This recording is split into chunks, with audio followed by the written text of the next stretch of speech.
আজি আমি আলোচনা কৰিম টপ 10 অসমৰ 10 গৰাকী সুন্দৰী বিষয়ে। আহকচোন আমি এতিয়া ভিডিঅ'টো ষ্টাৰ্ট কৰোঁ আৰু শেষলৈকে ভিডিঅ'টো স্কিপ নকৰাকৈ চাই যাব। চিন আফটাৰ আৰু এখেতক অসমৰ সুন্দৰী হিচাপে আমাৰ তালিকাত 10 নম্বৰত চিনাক্ত কৰা হৈছে আৰু এও ছ'চিয়েল মিডিয়াত বহুতে পপুলাৰ হয়। এখেত হৈছে দিগাংগনা বৰা আৰু এখেতক অসমৰ সুন্দৰী হিচাপে আমাৰ তালিকাত 9 নম্বৰত চিনাক্ত কৰা হৈছে আৰু এও ছ'চিয়েল মিডিয়াত বহুতে পপুলাৰ হয়। আৰু এখেত হৈছে প্ৰিয়ংকা ভৰালী আৰু এখেতক অসমৰ সুন্দৰী হিচাপে আমাৰ তালিকাত 8 নম্বৰত চিনাক্ত কৰা হৈছে আৰু এও ছ'চিয়েল মিডিয়াত বহুতে পপুলাৰ হয়।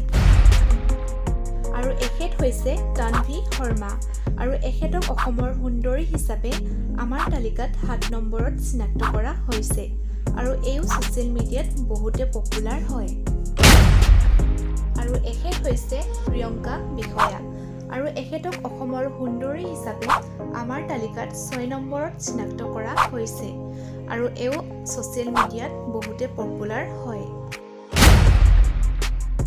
আৰু এখেত হৈছে মুনমি কলিতা আৰু এখেতক অসমৰ সুন্দৰী হিচাপে আমাৰ তালিকাত 5 নম্বৰত চিনাক্ত কৰা হৈছে আৰু এও ছ'চিয়েল মিডিয়াত বহুতে পপুলাৰ হয়।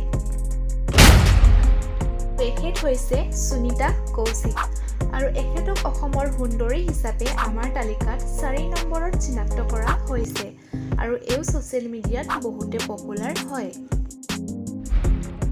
এখেত হৈছে দীপলিনা ডেকা আৰু এখেতক অসমৰ সুন্দৰী হিচাপে আমাৰ তালিকাত 3 নম্বৰত চিনাক্ত কৰা হৈছে আৰু এও ছ'চিয়েল মিডিয়াত অসমৰ ছিংগাৰ হিচাপে পৰিচিত হয়। আৰু এখেত হৈছে বৰষা ৰাণী বিষয়া আৰু এখেতক অসমৰ সুন্দৰী হিচাপে আমাৰ তালিকাত 2 নম্বৰত চিনাক্ত কৰা হৈছে আৰু এও ছ'চিয়েল মিডিয়াত অভিনয় জগতত পৰিচিত হয়। আৰু এতিয়া আমাৰ মাজত অসমৰ টপ 10 নাম্বাৰ 1ত আহিছে আমাৰ সকলোৰে মৰমৰ ৰিম্পি দাস আৰু এও ছ'চিয়েল মিডিয়াৰ অভিনয় জগতত বহুতে আগুৱাই গৈছে। আজি আমাৰ এই ভিডিঅ'টো ইমানখিনিলৈকে আছিল। যদি আমাৰ এই ভিডিঅ'টো চাই আপোনালোকে ভাল পাইছে তেনেহ'লে প্লিজ লাইক কমেণ্ট শ্বেয়াৰ কৰি দিব আৰু লগতে চেনেলটো ছাবস্ক্ৰাইব কৰি দিব আৰু লগতে ভিডিঅ'টো আপোনালোকে কেনে পালে কমেণ্ট বক্সত জনাই থ'ব আৰু আমাৰ ইনষ্টাগ্ৰামৰ লিংকটো তলৰ ডেছক্ৰিপশ্যনত দিয়া হৈছে, প্লিজ ফ'ল' কৰি দিব।